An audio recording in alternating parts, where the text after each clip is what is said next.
Europe Matin.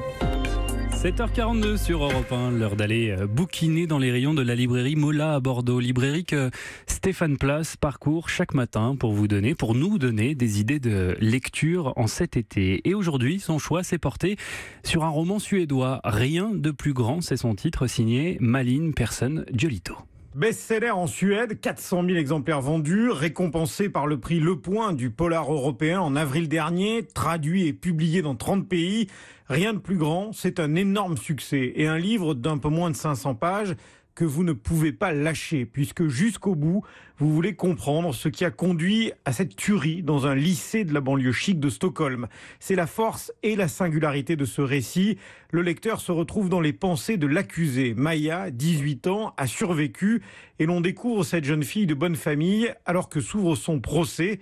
Cette histoire, c'est la lecture que vous conseille Sixtine de Beaufort, libraire chez Mola. Ce qu'a voulu mettre en lumière l'auteur Malin Persson Giolito, c'est plutôt comment en fait des adolescents dans ces banlieues riches d'aujourd'hui sont complètement laissés de côté par leurs parents et sont livrés à eux-mêmes, et comment des adolescents perdus peuvent en arriver jusque-là en fait. Ils vivent dans les drogues, dans l'alcool, dans les fêtes. Dans ce roman, peu à peu, quand on va connaître les différents élèves de la classe, à travers les pensées de Maya, on va se rendre compte qu'il y avait des personnages très très différents, des enfants de très grande fortune, mais aussi des enfants d'émigrés qui sont arrivés là. Et en fait, c'est de voir comment on en arrive à une telle tragédie. Nous, comme on est dans sa tête et comme on vit le procès à travers ses yeux, on voit ce qu'il y a derrière les façades et la pourriture en fait qu'il y a dans une certaine société. Elle-même a été poussée à faire des choses qu'elle peut regretter. Quel rôle a joué cette adolescente dans l'enchaînement terrible qui a provoqué ce bain de sang? Est-elle le monstre pointé du doigt par la presse? C'est en remontant les événements dans ce milieu huppé que Maya va fournir au lecteur les clés de cette affaire. Et l'auteur, Malin Persson Giolito, n'a pas choisi par hasard de mettre en avant l'accusé dans son récit. Comme je suis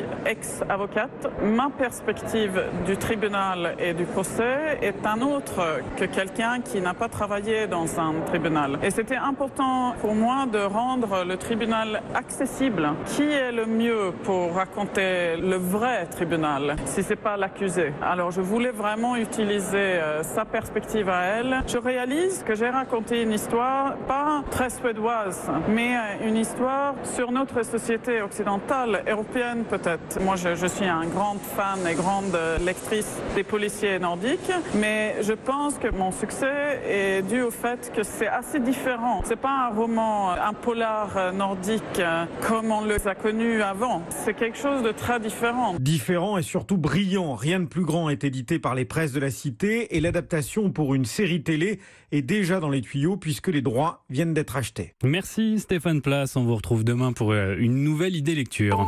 Europe 1.